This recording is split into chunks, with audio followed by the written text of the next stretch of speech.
Welcome back to the 8-Bit Players. Hello. We're joining The Division. And sorry for the sort of awkward transition at the last episode because we're still trying to get used to this episode and when we should, record, when we should figure out good points, and we kind of zoned out, and then we have to make sure that, we're not going to keep talking, all of a sudden it says video clip saved, and we're like, oh shoot, we're some conversations from this. The joys of time limits. Yeah. But, so I'm just exploring around real quick, because I just finished the quest, and there's, some items I could find around here, but they're probably not that valuable. I'm just mainly looking for medkits. Oh, wait, they're at the floor below me, so never mind. Well, we were talking last episode at the end, how your mom, who's a preacher... Now she's a preacher. Now she's a preacher, because she needed to ask for forgiveness, because apparently she went up to a kid, put him up against the wall, and said, "Leave my son alone or else." Basically. I'm pretty sure it wasn't that bad. Maybe it was. I don't know. I just remember... I hope it was. Because, surprisingly enough, he told the kid who was bullying me told me about it, and this was years later. Because after elementary school, I went to I was in a private school. So after everything was private school, and I went to a public school, he went to a different school, and after 4th grade, basically. Yeah. And in the private school I went to, middle school was 5th through 8th grade, normally 6th through 8th grade. Yeah. And I went to a public school in 8th grade, and ever since then I went to the same public school. And basically, I knew him, met him again in high school, and he got fat. Apparently though, he's a super nice guy. And he gained a lot of weight, and now he's a super nice guy. And I we were on the same swim team for a while, and he was really nice to me. I remember he and his mom gave me a ride home, and he kind of we talked a little bit about elementary school. And he told me how both my dad and my mom at separate times basically confronted him and told him, leave our son alone, basically. And I was like, they did that? Oh my god! I was like, they really did? My brother did something kind of like that. When I was in middle school, there was this one guy who was bound and determined to continue to pick on me, and I kind of wigged out on him once. And later, it was I think it was in high school. He actually tried to try out for the baseball team my brother was on, and. My brother was up to him, and I think they're at shortstop, and he goes, "You must be out of your damn mind if you think I'm going to be okay with you being here." Yeah. He goes, "So here's what's going to happen. You're going to leave my brother alone, or else. Now, as for today, get off my dirt." That is the most badass. And he's looking over to the coach, and the coach actually has his back turned because my brother went to him beforehand and just went, "I'm going to do something because this kid was picking on my brother. Is that okay?" He's like, "I don't know about it." That's a cool coach. Oh my gosh. Yeah, that coach hated bullies. So, oh yeah. Yeah, but so for that practice, it was just get off my dirt. That's amazing. Yeah. My brother told me that much later in my life, and I was just like, "Huh, thanks." And now we finished the tutorial. Oh, good. Did you see what happened? Yes. The chopper blew up. Yes. It went boom. It went boom big time. So now we get to go. Now we get through the opening credits. And then we get to finally start in Manhattan, basically. Which is and then we get to slowly expand. And again, I like to sort of take my time with this. There'll be some, there's some little fun side things to do, and I like to sort of farm and stuff. I think this will be overall enjoyable, though. Yeah, I would think so. I know we've talked about this before, but help me remember. You've said you have or have not been to Manhattan. I have not. You have not. Okay. And I've been very fortunate to get to go to Manhattan. And honestly, I don't know how some people live there. Really? Yeah. because there's just so much of everything. I think we talked about this in one of our earlier episodes of Division. How We like, did? Yeah, because like there was this one street, and you could basically make a show about what was going on down there. I believe, right?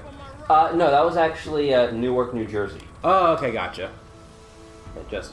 Yeah. Yeah. But yeah. No. This is that was Newark, New Jersey, where I just sat on the edge of my bed and looked out the window and just made up everything that was going on out there, and it was pretty hilarious. Okay, so you haven't told me this story then. Yeah. In when I was in Manhattan, for an acting thing, it was so weird because it was the first time I'd ever been to New York, and I'd been to other cities before. You know, I'd been to like Atlanta and then places like that. But with New York and especially Manhattan, there's just so much of everything. Like every two buildings is some type of clothing store or bodega or restaurant or bar, and I think it was I forget where I heard this, so don't quote me on it, but apparently there's like over just in a 10 square radius there is over 200 bars. Really? 200 drinking establishments. Over 200 drinking establishments. Wow. So, yeah, it's pretty incredible, and it's one of those deals where it's like, how does anyone live here? Like, how does anyone know where to go if they want something? Because there are 80 different places to get something. As you know, like when I'm from a relatively small town. Yeah. By any stretch of the imagination, it's a small town. So it's like, well, I need some groceries. I got 3 grocery stores I can pick from. Yeah. And 1 mom and pop place, which I can't get everything at, but I get great produce. Got it. It is saved in the memory.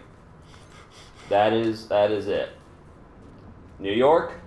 Hell no. It is. You get just an entire list of places to get one thing. Wow. Yeah. So, yeah, there's just so much of everything, and yeah, I just don't know how some people do it. I'm guessing if you're born there and you're raised there, it's easier. I agree. Because you get just accustomed to it. But like for me, you know, when it came time for back to school shopping, there was the mall, 1 city over. That's where you went for all the back to school shopping. Was that one mall? Nice.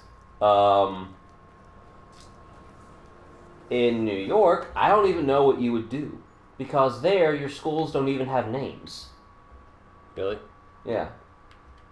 Yeah. I don't know. I know. I take that back. Some of the schools have names, but like the elementary schools, middle schools, places, you know, and a lot of the high schools, inside the city, they don't have names. They have numbers. You know, you have PS 182, PS 225. You know, because it's public school, 225.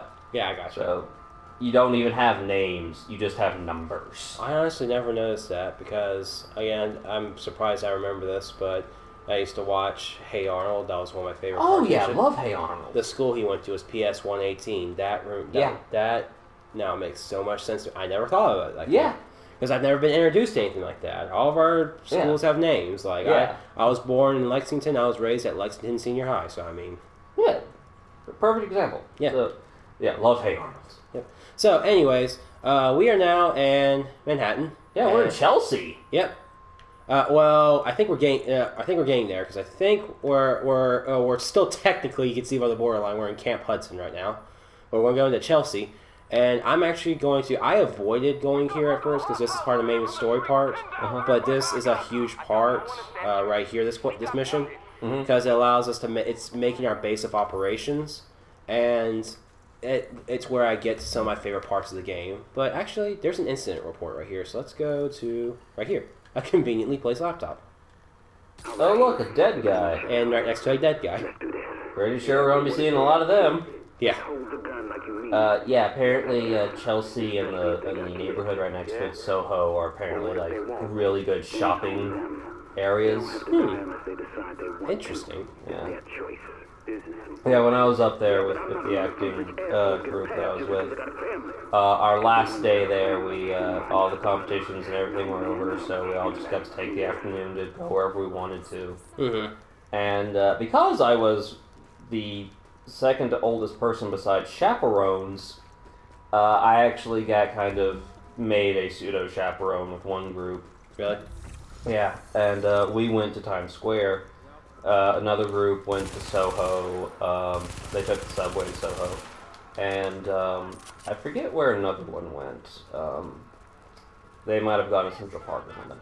Mm-hmm. But, yeah, we went to Times Square. They went to Soho. And I realized...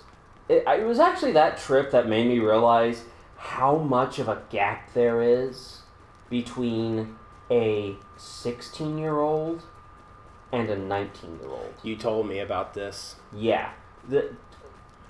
Oh my, I had never fully realized it until that time. And it's like, oh my gosh, how is it that 3 years JTF radio traffic. is such a difference between levels of awareness? Yeah. Not even like smarts, like book knowledge, anything like that. It's more like not even maturity on some levels. It's just a self-awareness. Hostile forces approaching. Wow, I sound like a total jackass right now. I should probably stop. 16-year-old, no way that thought crosses their mind. Nope. It's, hey, this sounds like, hey, I think this would be a good thing to say. Say it. Yeah. And you don't really think about what you say until, I don't know, much later on down the line. Yeah. I had that problem as a kid. Yeah. Yeah, I had, like, no tact as a child. Oh, I can believe that. Yeah.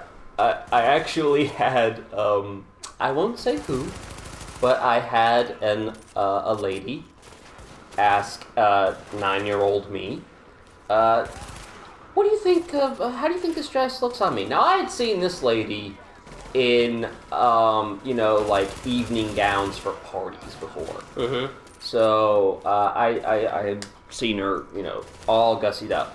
And this was just an average, Sunday dress. Yeah. And she goes, how's this look on me? And I just went, I've seen you look better. Really? Yeah. Really? 9-year-old Cameron right there. And she just looks at me and goes, okay.